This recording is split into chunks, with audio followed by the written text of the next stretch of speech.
with that being said, I'd like to introduce Lance. Lance, welcome to the Student Spotlight, man. Super stoked to have you.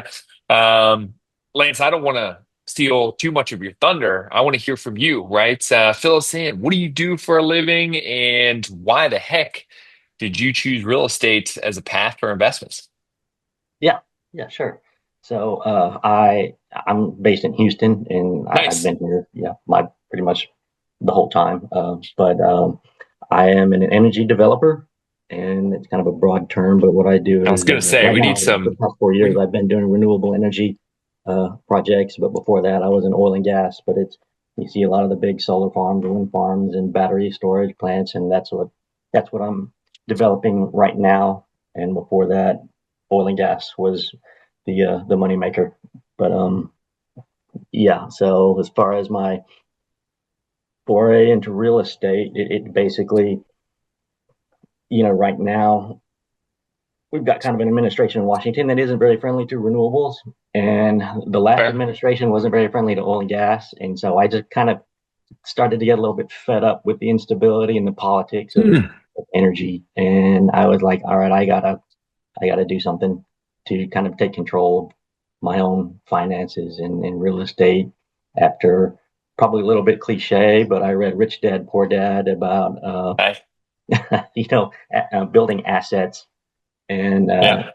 it's like, what, I've been thinking about it for a long, long time. After we would always stay in Airbnbs, and it just seemed like those people were just making a killing uh, Yeah. money. So I was like, you know what, this is a great opportunity, and so that's where I decided to just pull the trigger and go for it.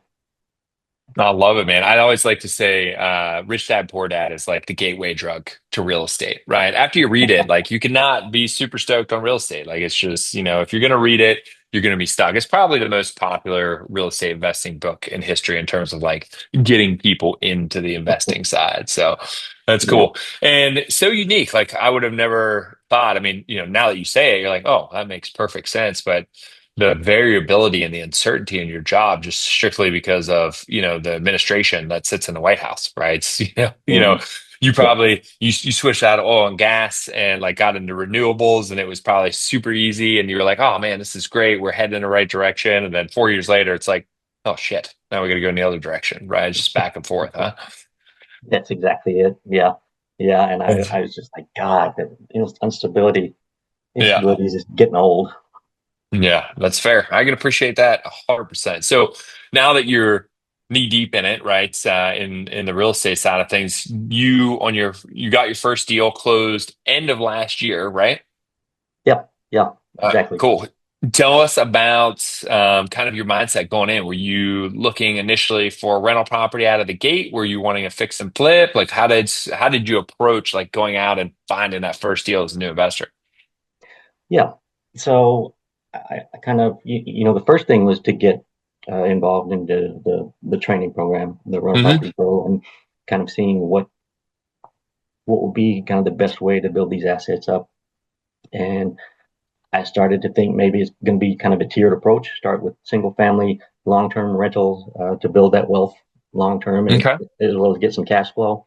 And then maybe start looking into multifamily, and after multifamily, maybe building some commercial. Um, but that was kind of the initial plan. And yeah, right now that's based on what I was seeing. The single family home was the best way to start. Yeah, the easiest way to get in, right? Yeah, yeah. I love it. So, you purchased a single family. Tell us, how did you find the deal? Where is it in comparison to Houston? Like, give us all details. Yeah, yeah. So that was one of the big challenges was the best place to do this because the Yeah, Texas right. market's a little bit overpriced. Rents didn't seem to work for the price of housing, Hmm. and so Memphis seemed to be where it was at when it Hmm. came to the numbers working out fairly easily for someone like me just getting into it. Yep. And I found the property through a realtor that I work with locally. That I found he's pretty investor. Like 90% of his clientele are investors, and Hmm. I had him. He was sending me properties. I was on investor lift looking for properties, And Nice. I just happened to find this one. It was a foreclosure, a HUD foreclosure, listed on the Okay. MLS. Oh, I love Um, that even more. yeah, yeah, and apparently there was only one owner that lived in it the whole time until it was foreclosed on. So fairly decent shape um, Hmm. for that. And I kind of it was advertised a bit wrong on the MLS. Okay. It was In advertised what as a way? yeah 3 bedroom, 2 bath. It's actually Okay. a 4 bedroom, 2.5 bath. So Wow. maybe that's why people weren't biting on it. I don't know, but because it was, I don't know, it wasn't really overpriced. Maybe I just lucked out. I don't know, but Hey. yeah, that's how I found it. And to make the offer on it, I also found a contractor there that's pretty investor friendly, and he does it all the time. And before I made the offer, had him walk through the property with the realtor remotely and on a Zoom uh, live call. We walked through it and went through the repairs that would be needed, and he gave me kind of an estimate on what that would cost. Hmm. And so I pulled the trigger on offer based on Nice. that, and Okay. yeah, just went from there. I love it. And how did you first discover the property? Did an agent send it to you? Did you just find it on the MLS? Did you have like a search set up and it got emailed to you? How'd you find it? Yeah, I had a search set up Okay. on Zillow, also with my realtor, and he's actually the one that forwarded it to me Okay. um, based on what he found. He called it one of his hot deal of the week, uh, Yeah, and yeah, it turned out to be pretty accurate. that's great. And then did he know it was a 4.2.5, or was that a surprise to all you guys? Yeah, No, he surprise. didn't know. He when he went and did the walkthrough video for me, that's where he discovered it was the 4 bedroom and potentially be a five because it's got a den and a living room, Okay. and kind of it's a different floor plan. It's also got like this big sunroom in it that he Yeah, added on, so it's like 2,200 square feet the big house. in Memphis. Yeah, and it's a 1 story, so with a big yard. That's great. So, you went into it thinking it's a 3.2, which is only going to give you a certain ARV, right? But now, you're actually dealing with a 4.2.5. So the after repair value is going to be way higher than probably in comparison to the listing price that it was on the market for. All of Yeah, that. So tell us, yeah, how did the like once you figured out the budget with the contractor doing the walkthrough, right? So you obviously were making offers on the property. Did you go like super below market or whatever it was listed for? Did you offer list price? How'd that work out? yeah. So there's a little bit of a kind of a tricky situation here. I went in and they were advertising the property for 92,000, and so I went in and offered 85, Okay. and uh, they said that they were limited as a HUD property to what they could come off of what they're advertising is the market value, to Yeah. 3%. And Okay. so I made an offer at 88,000 and they took it. Um, Oh, wow. Great. yeah. And so that's I what I love took that. it All right. So let's play out these numbers. So we purchased it for 88. All right. And then you just started rehab, right? It's like it's not done, correct? It's done and I've got a renter. Oh man, full all the way through. I love this. So Yeah. 88K for purchase, and what was how much did the renovation end up being? Yeah. The renovation was 42K. All right, now here's the real question. What did you estimate the rehab to be versus what it wound up to be? 4K is what it was estimated at, but I was able to go through some numbers with him and maybe save a little bit of cost on it. Did a That's few great, things that man. probably weren't needed. Yeah. Nice. What exactly did you change to save yourself 2 grand? I mean, first project and be under budget, you're doing great. Yeah, I may regret it, but the cabinets were in the kitchen were in pretty good shape, Good. Yeah. and the countertops. So I left those alone to save a Okay. little bit of money, and that was kind of the main thing where I saved the money.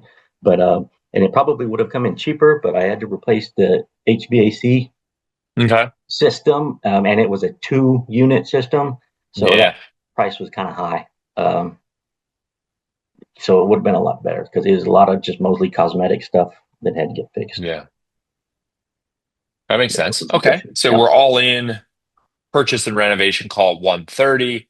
We obviously are paying holding costs for that time. And I know everybody wants to know is how the heck do you fund this thing, Lance? Where'd the money come in order to get this done? Fill us in on what you went through for that. Yeah. So the funding for this was kind of, I'll call it a private money lender, just Okay.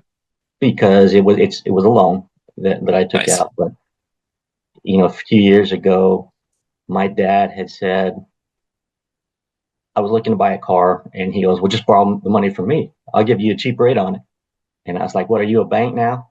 And he's like, maybe I've been thinking about it. So when I started the training and we did the private money, raising, I was like, thinking back to that. And so I went and I approached him, and not to say it was easy because he was pretty skeptical that, me never having done real estate stuff before wants I to know, all of a right? sudden borrow, $100,000.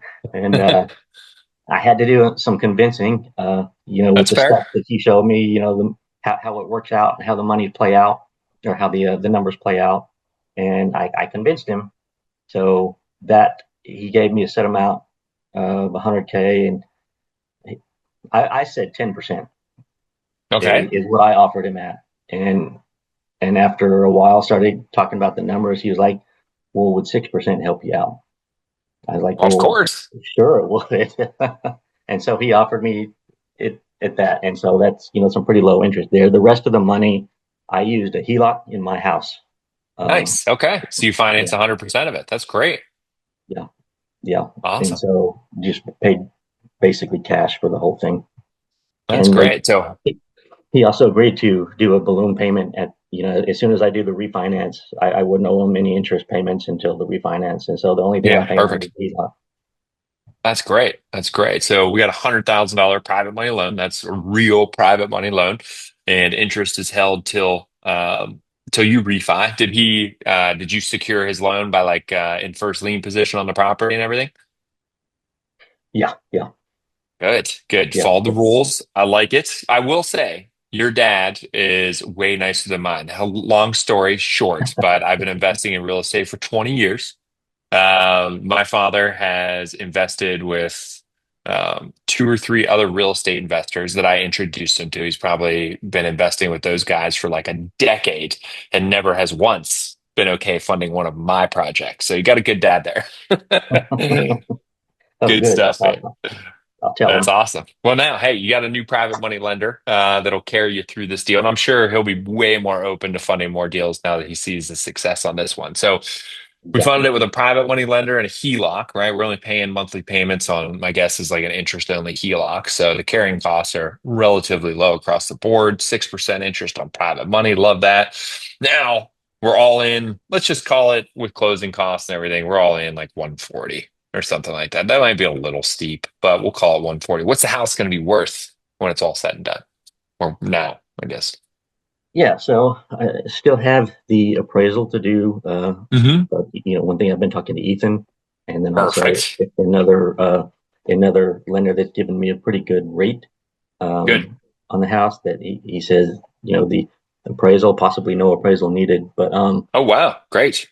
yeah, because I already have the renter in place, and the rent covers, the payment Yep. that they're going to want. But the comps initially, when I did my analysis, were 180, Oh, wow. 180,500.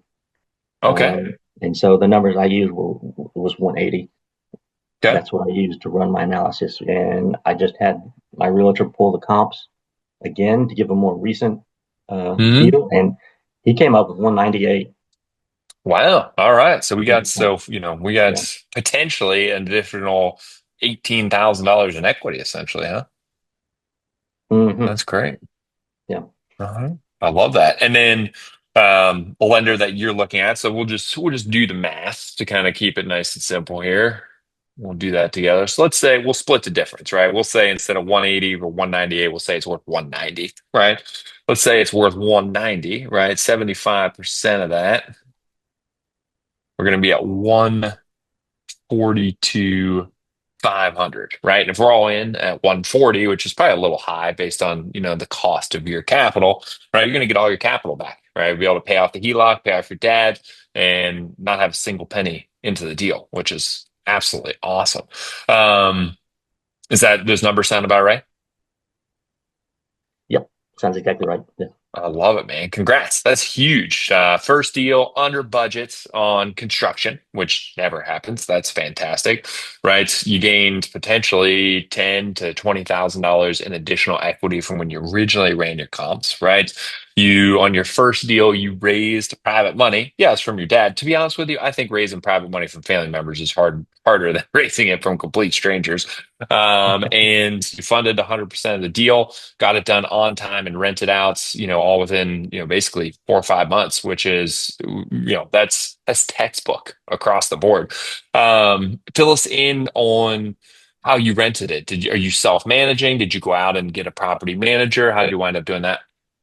Yeah, no, I've got a property manager that I did research, but then also the realtor that I work with there, he's also an investor, and it's who he uses and who he recommends as well. So they had a Nice. lot of good reviews there in Memphis, so I'm using them, and they pretty much handle renting the property out. They do the Nice. showings, and advertising, all the marketing, so it's fairly easy for me in that Yeah. sense.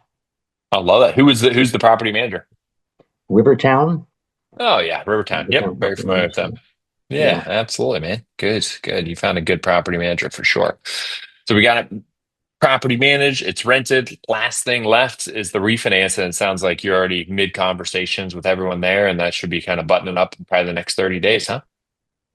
yeah, it should be. And I say it's rented. They actually move in Friday, next Friday. Okay, perfect. So yeah, I closed December 1st, put it on the market February like February 20th, roughly around Okay, there. And yeah, and had several showings before. They had actually had two offers, but some of the other one kind of ghosted the okay. property management company and never paid anything. So this one will work out. But yeah, the refinance is the next step. I love that.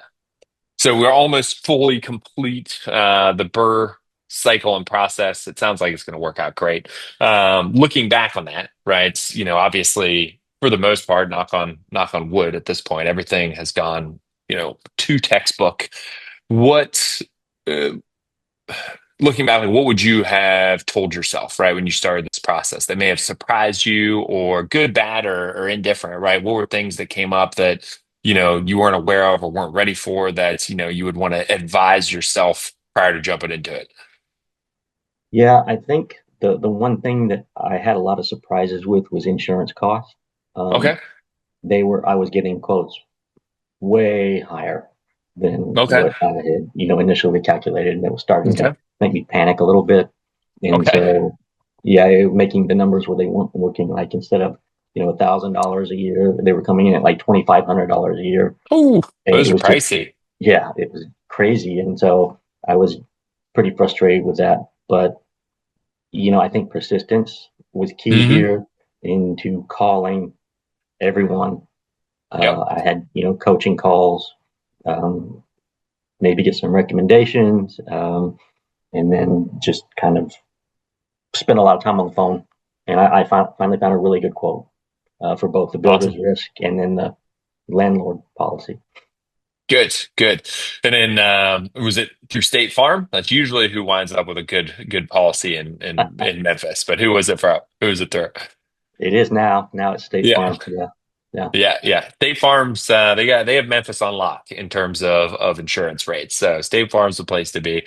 I don't know how they set your policy up, but now that it is going to be rented, make sure to update them. That could potentially drop your policy amounts because it is rented out. Just a heads up.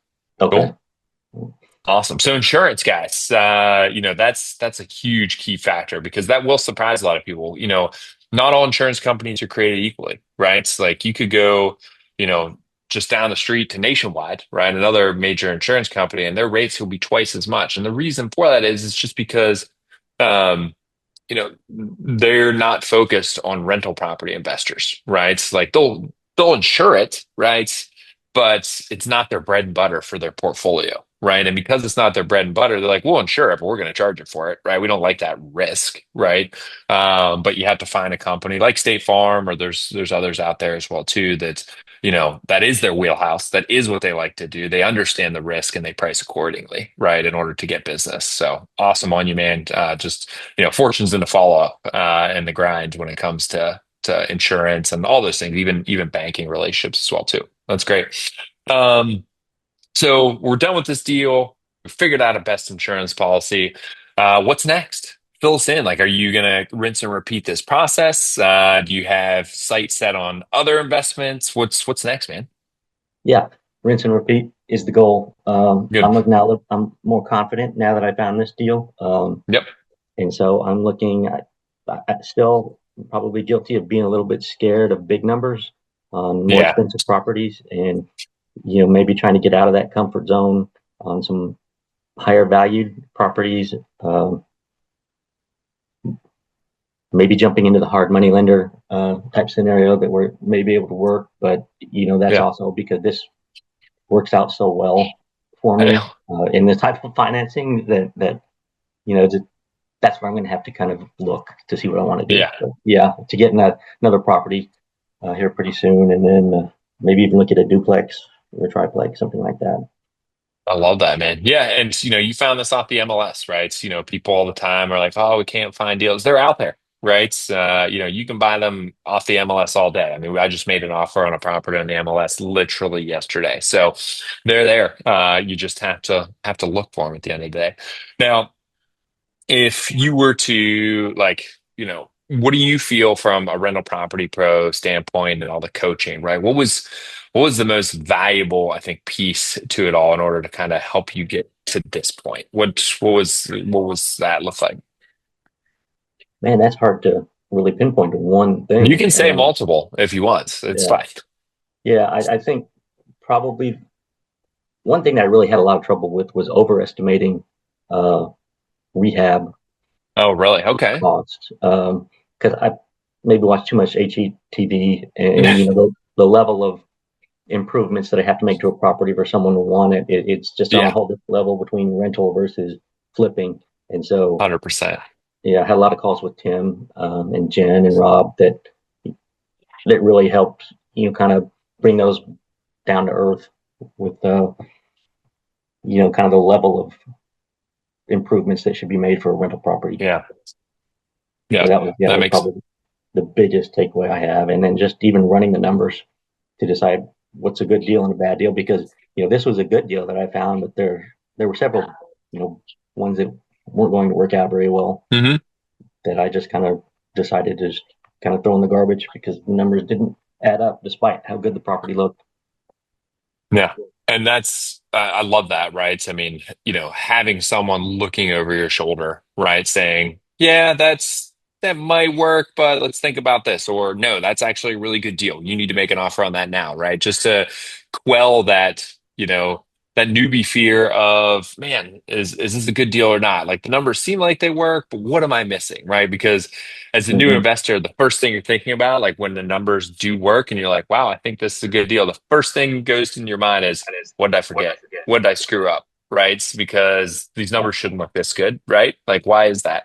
And having someone look over your shoulder. I remember, you know, the first time I did a deal, right? I thought the numbers all looked right. And, 6 months later, I lost $17,000, right? It's because I didn't have anybody looking over my shoulder. So, I can appreciate that standpoint. That's awesome. The coaching, the deal analysis, the review of the rehab numbers, so all that. If and now that you've done single family investments, does that seem like or should I say at least the residential, like the 1, 2, 3, 4 unit properties? Is that going to be your focus for a while? You think you're going to remain there?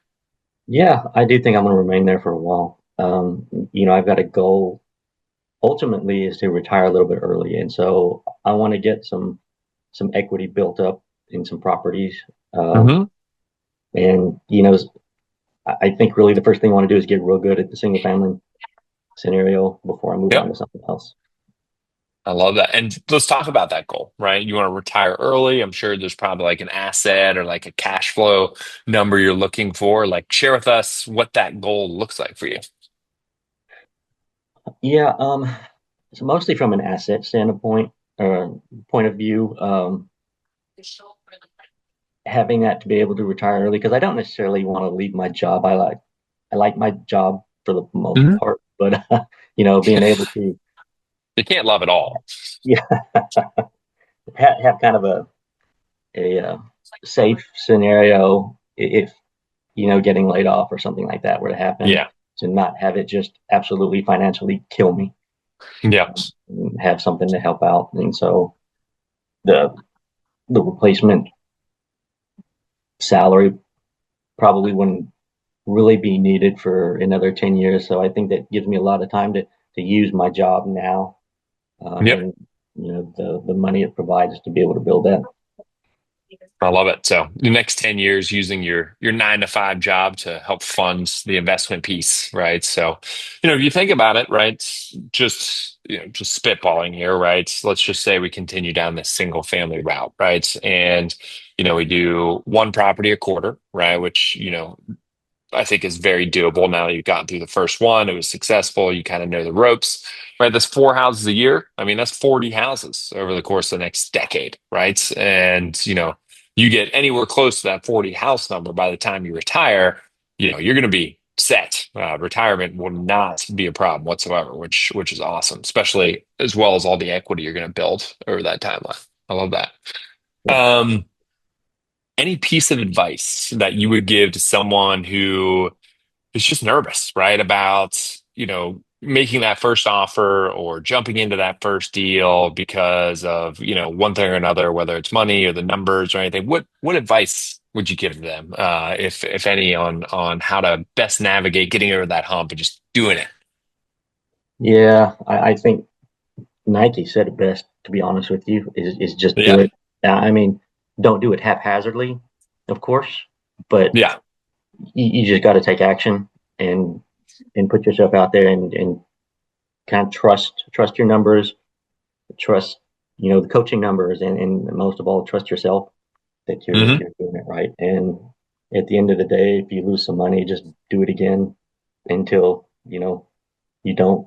I'm not saying go out and lose money, but it Yeah. might happen. Yeah. And Yeah.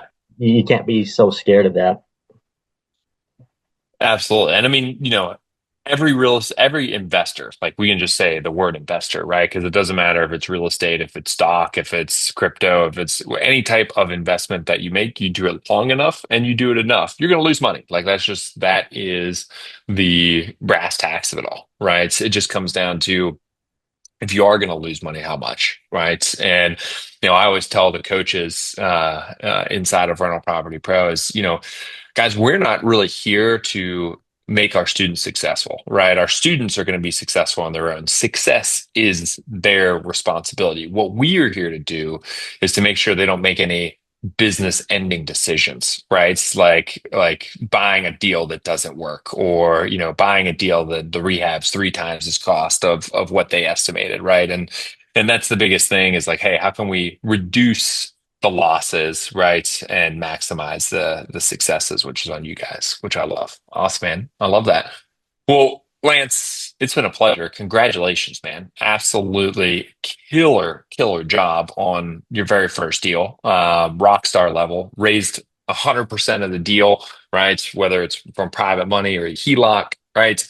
Wound up with more than 25% equity in the deal once it was all said and done. So you can refile your cash out, managed to be $2,000 under the renovation budget. You need to celebrate. This was a win on top of a win for your first deal, and it was, probably 1,000 miles away from you as well too. So even outside of your backyard, are you doing anything to celebrate?